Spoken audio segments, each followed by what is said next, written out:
Crucible is a story that was written during a time of fear in America. It has obvious allegorical parallels to events that were ongoing at the time of writing. These parallels are hard to detect, that is if you're lacking some historical knowledge. Before we go further, we need to cover that underlying history. It all starts at the end of World War II. With Nazi Germany and the Axis powers defeated, the power vacuum was filled by the United States of America and the Union of Soviet Socialist Republics, or the USSR. The Union was a rising superpower, and this threatened many within the federal government, and thus, the Cold War had begun. Things back home got much worse after 1949. That year, Mao Zedong defeated Chiang Kai-shek and the Nationalists. China was now firmly communist. With conservative lawmakers proclaiming that we had lost China, and insults and suspicion being cast on members of the State Department, the United States was now fully embroiled in a Red Scare.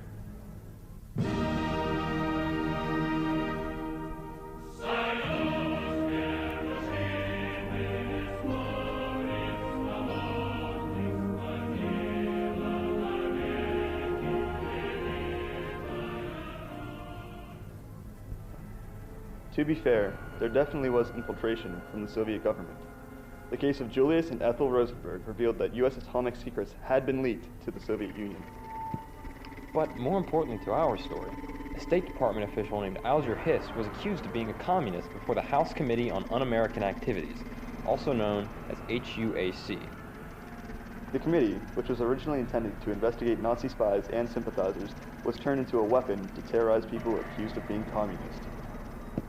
This is ultimately what inspired the plot of The Crucible and sparked Arthur Miller to write about it. And now, to get a better understanding of the story and Miller's connection with it, we have a vintage, never-before-seen, exclusive interview with Mr. Miller himself.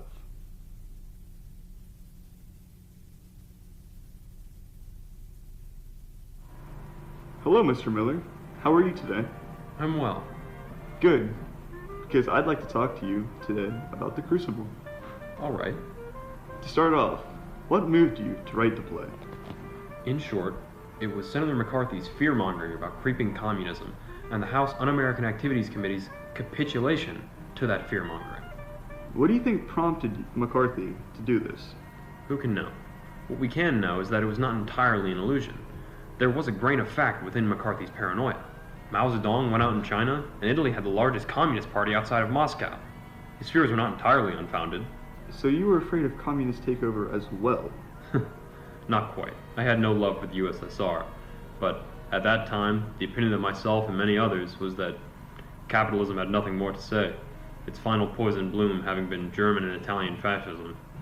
My views have shifted since then, of course. But I was never as paranoid as McCarthy. I'm beginning to understand your perspective to quite an extent. Would you say The Crucible related a lot to your own life?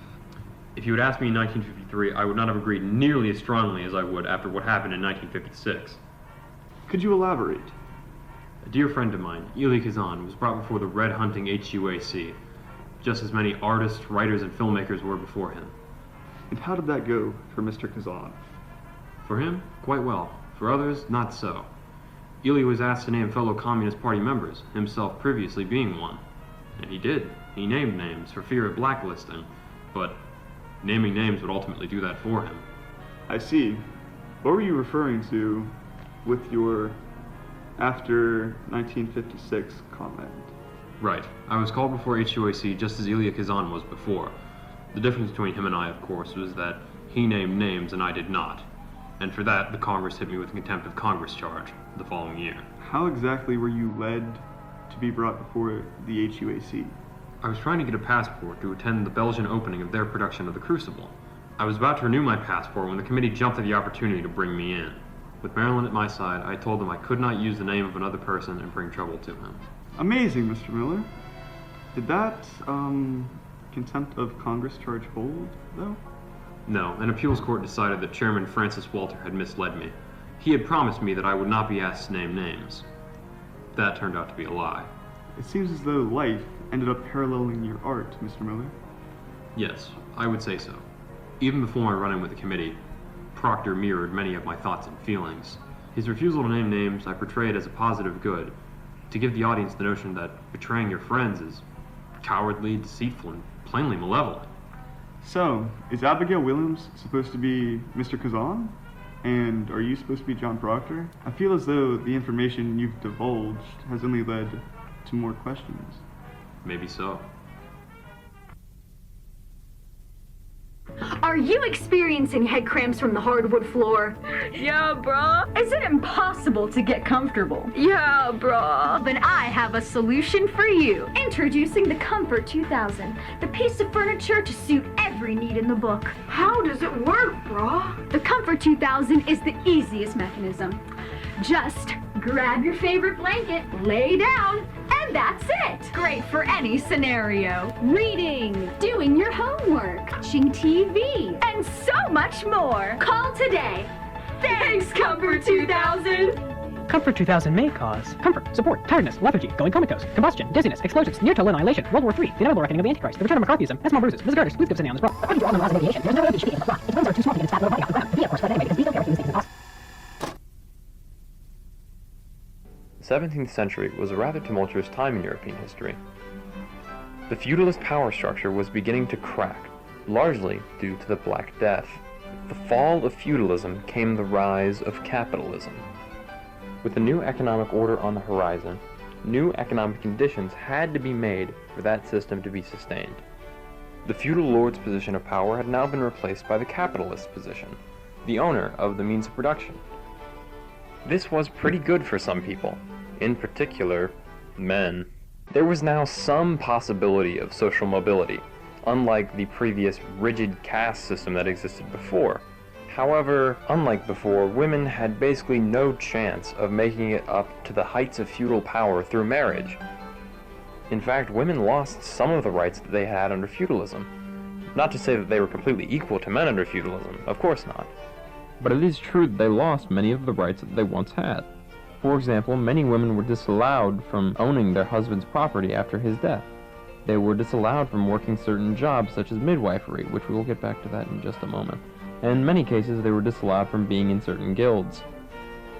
Now, as to midwifery, why were women disallowed from that after the 17th century?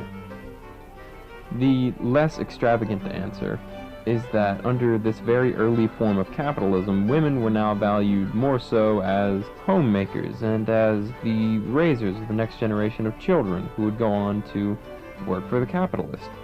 Which is all fine and good, but, you know, it's not as interesting as the other answer, which is that it was due to witchcraft. Finally, we have come full circle with one of the most pertinent topics at hand, witchcraft. So, what is the definition of witchcraft? Well, according to the Merriam-Webster dictionary, it is the practice of sorcery or magic. That's very helpful from the Merriam-Webster dictionary. I'm being sarcastic, of course. But I think another definition would be more useful. I would say that witchcraft is really a mark of who society deems as unacceptable or as not conforming to what they expect. Particularly, what society expects from women. Look, for example, at one of the first people to be accused at the Salem witch trials, Tituba. Tituba was a slave. She was black. She didn't speak like they spoke. She didn't have the same culture that they did. Or Sarah Good, who was a homeless beggar. Both of these women were not the typical Puritan woman. So not only were the trials used as a cudgel against non-conforming women, they were used as a means to obtain wealth. We see this again with the Putnam family. They are arguing over land. They want more land. Who knows how many witch hunts, not just in America, but also in Europe, were done for wealth. Scholar Silvia Federici describes this as primitive accumulation. Essentially, how the ruling class in this new capitalist system have acquired the beginnings of their wealth and power. Now, that is not to say that every wealthy person has obtained their wealth and power sheerly through means of brutal murder. That is, of course, ridiculous. But it goes to show that the witch trials were not due to a primitive, backward society that knew nothing of science and rationality, but rather one that knew exactly what it was doing. It simply used an excuse for its actions. In truth, the trials, and subsequently, essentially every witch hunt in history, was motivated by prejudice, by bias, by a mad dash for resources. Not, as many think, a lack of knowledge about the material world. No, the people behind these witch hunts knew very well about the material world and were seeking to expand their materials.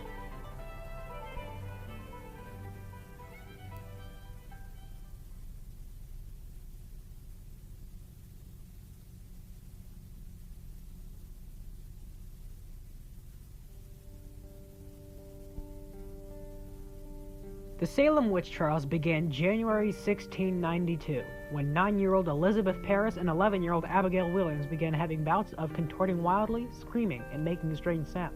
Upon investigation, local doctor William Griggs determined that the children were definitely bewitched. You can't be serious. Super duper bewitched, possessed, cursed. Kind of sad, really, but my medical books have nothing on the subject. Are you sure? Yep, that's about all I got. Where are you going? Important doctorate meeting. Can't reschedule. Griggs, you're the only doctor around. Goodbye! After the doctor's impressively real diagnosis, more children began having these spasms. On February 29th, an arrest warrant was filed for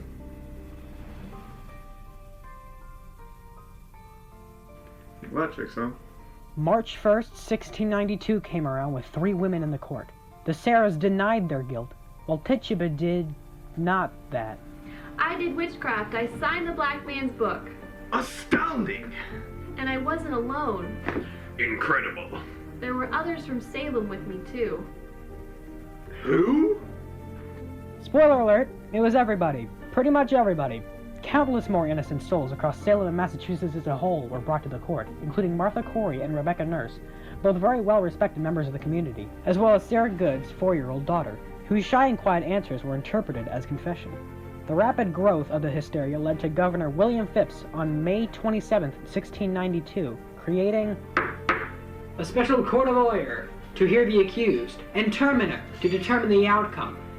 The first to be heard by these special courts on today, June 2nd, will be Bridget Bishop, known in this town for 2 things: gossip and just relentless promiscuity. Despite the unsettled views of the public, Bishop was quick to assert, I'm as innocent as the child unborn.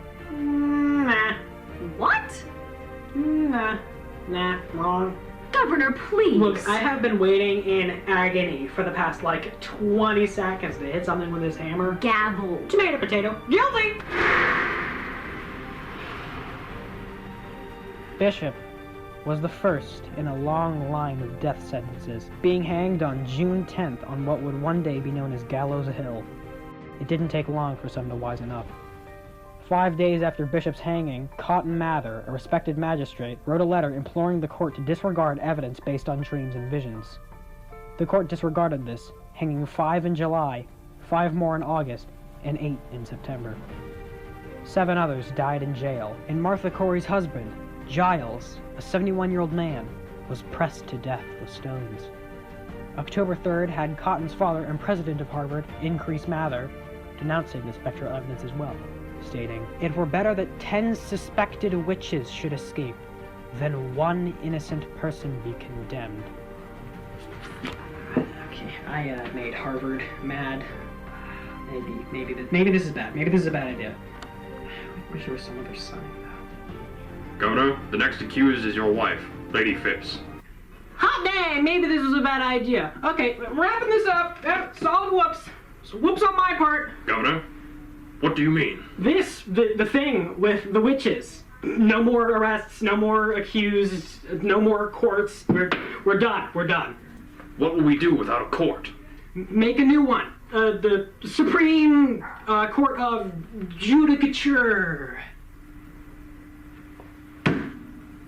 Governor, That is a sick name.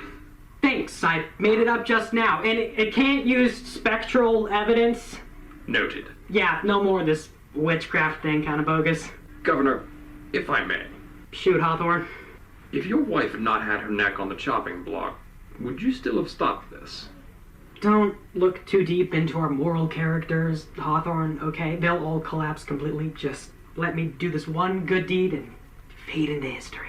Also noted, I hope my kids don't hate me so much that they feel they have to change their last name to disconnect themselves from me. Nah, I doubt they'd do that. They'd have to be a real A to do that.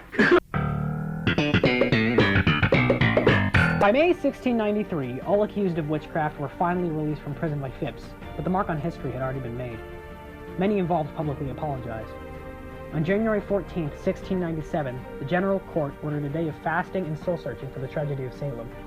In 1702, the court declared the trials unlawful, and in 1711, the colony passed a bill restoring the rights and good names of those accused and granted £600 restitution to their heirs, $774.45 today. However, it was not until 1957, more than 250 years later, that Massachusetts formally apologized for the events of 1692. The events have long since passed, and Salem remains not only a remainder of the tragedies, but just as simply a place to live as it always has been.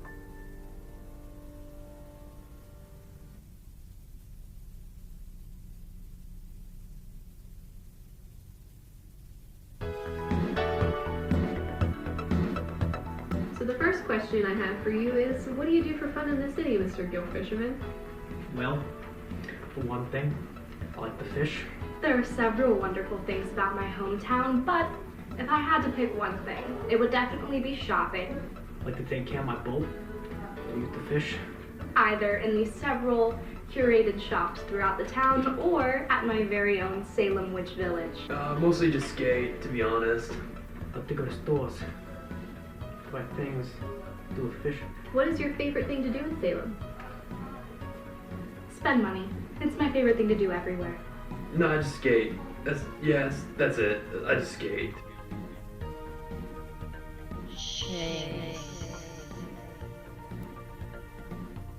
Oh man, that's a long list. There's a long list of things I like to do in Salem.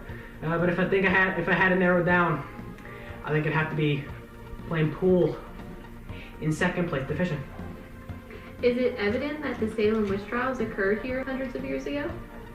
I mean, not really, but like, sometimes there are bad vibes in the city, I'll be honest. Salem, now, can you repeat that? The Salem witch trials?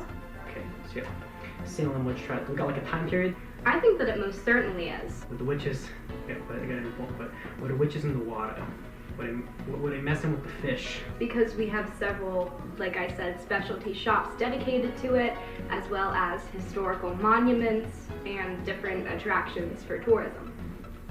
Do you think the Salem witch trials has affected your day-to-day life? I mean, other than the bad vibes, nah. Although, come to think about it, I think the skate park is kind of haunted.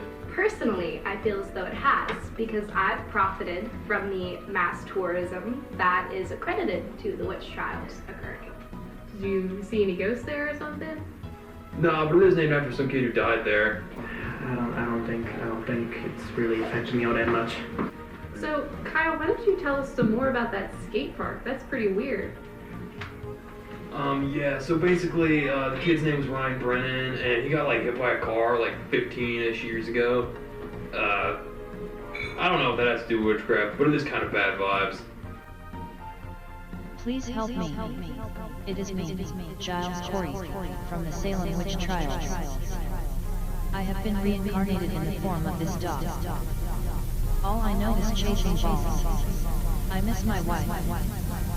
Please help. So overall, we can see from these answers that modern-day Salem is just like any other historic city in America. The people that live there do everyday things no differently than people from anywhere else. But of course it would be a shame for the city to completely forget about the tragedy that happened in the 1600s. It took several years after the trial for the city to get back to normal after grieving the lives of several innocent men and women. Today, Salem is like any modern city in the United States. is a vibrant urban community with a downtown area full of shops and restaurants. There are many outdoor cafes, ethnic eateries, fine dining establishments, malls, department stores, and open markets in our downtown retail district. Salem also has a waterfront with 18.5 miles of shoreline and 7 public beaches for recreational and commercial use. Over 1 million people visit Salem every year. Most of the tourists visit the town's museums and historic architecture to learn about Salem's rich history. Salem is a pedestrian-friendly city with easy access to its downtown attractions. Salem, Massachusetts is home to the grand mansions that housed many of the country's first millionaires.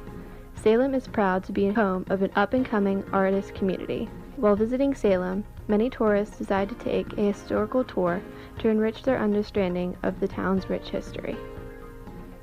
The Salem witch trials were a crucial turning point for America. Before the trials, religion and superstition were very important, and after the witch trials happened, rational thinking became more and more important. This has made our court system far more reliable in making correct accusations based on real evidence rather than religious beliefs or suspicions. The abuses of the Salem witch trials would contribute to the changes in the U.S. court procedures, playing a role in the advent of the guarantee of the right to legal representation, the right to cross-examine one's accuser, and the presumption of innocence rather than of guilt.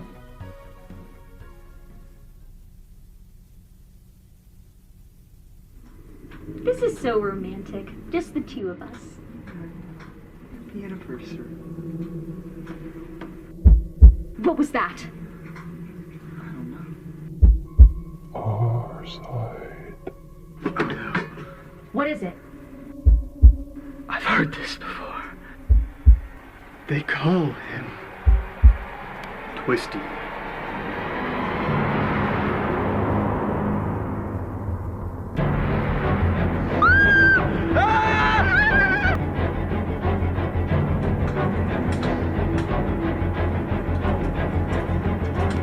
Oh no.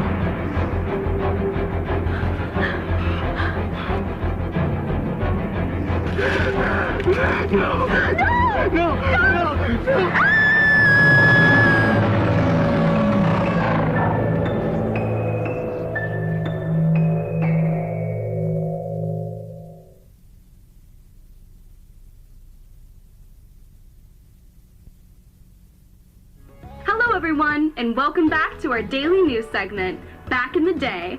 I'm Samantha Hindman. And I'm Sage Sneith. Today we're talking about a topic that's been around for centuries.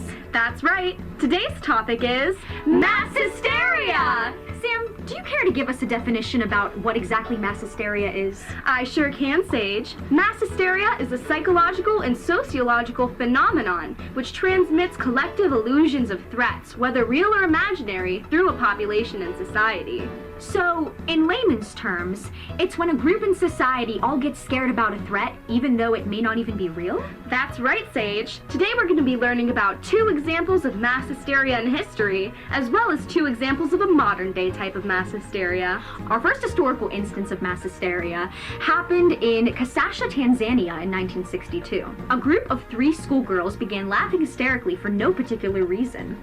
Even when teachers threatened punishment, they continued. Soon, over 90 students in the school engaged in these laughing fits. Eventually, this led to the school's closure, and the laughter spread to the surrounding villages. These fits lasted anywhere from a few hours to 15 days, and went on and off for roughly a year before disappearing just as mysteriously as they appeared.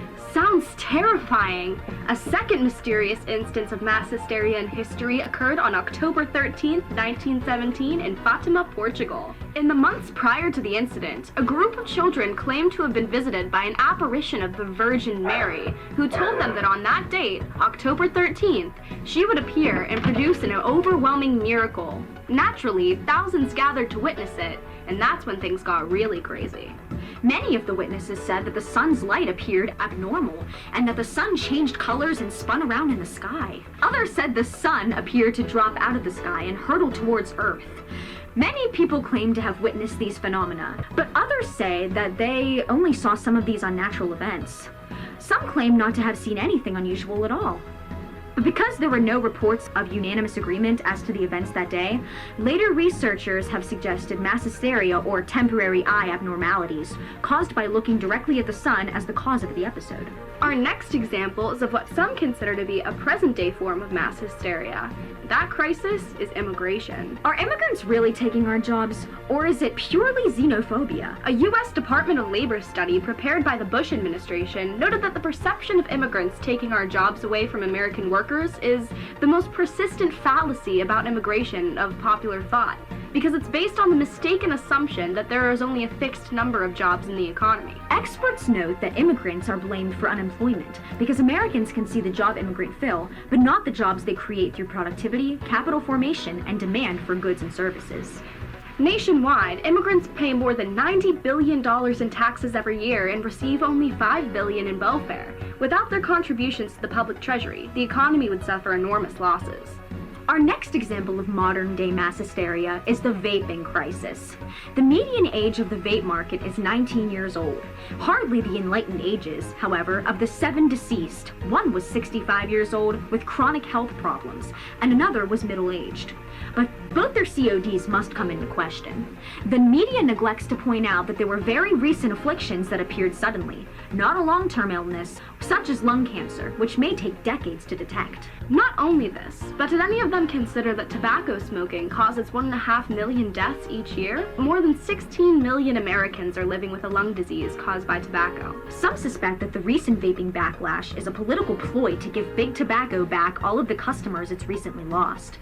While it's always good to stay health conscious, people who use vaporizers to genuinely quit their tobacco addiction shouldn't be penalized because of some reckless teens.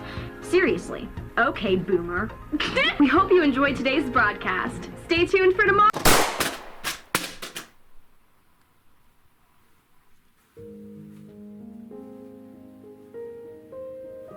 The year was 1992.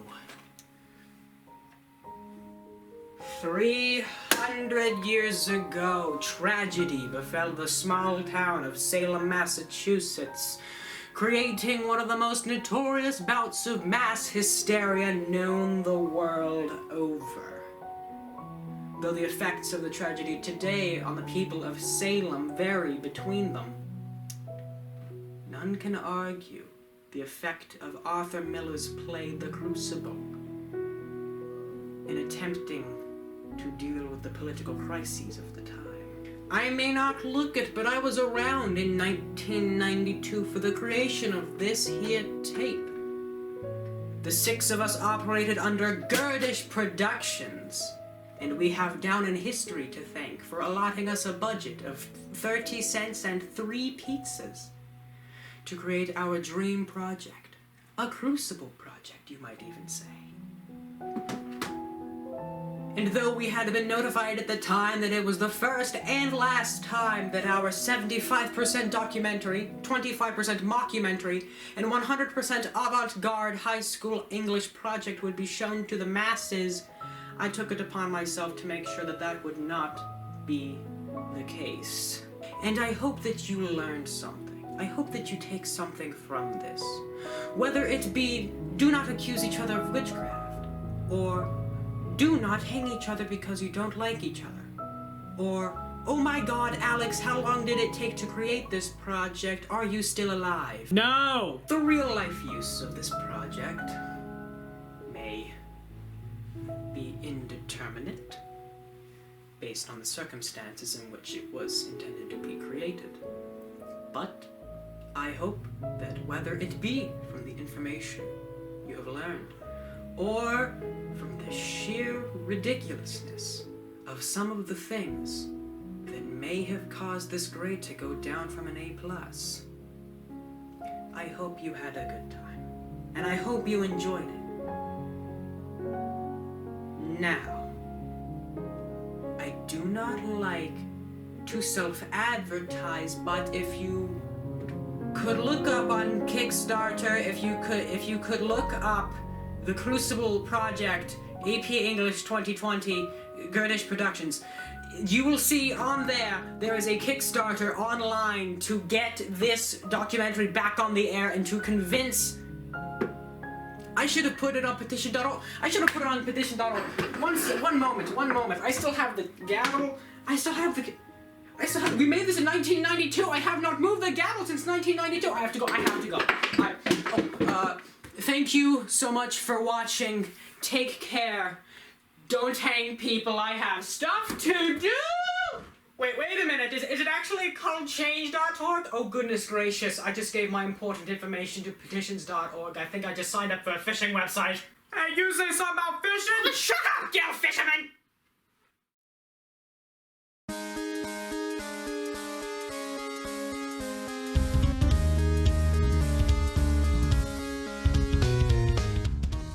Perfect. That was weird. I mean, sometimes the vibes are pretty bad, but I think that's just seasonal depression.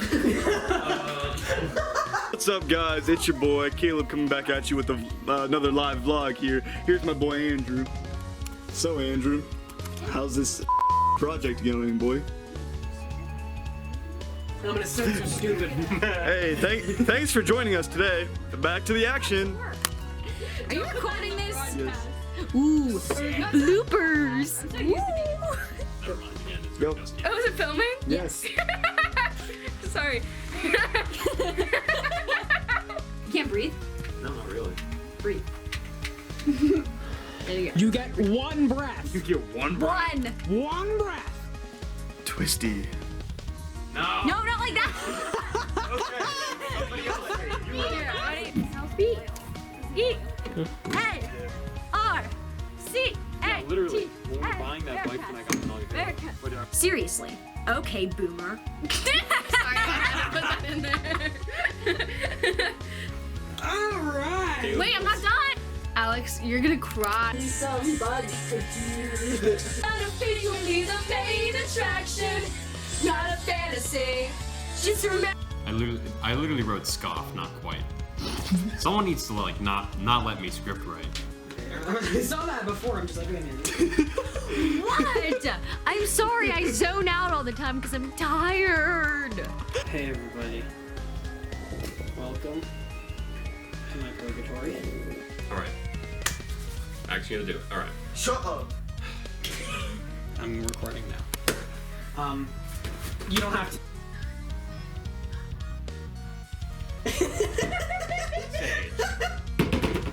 Order in the call.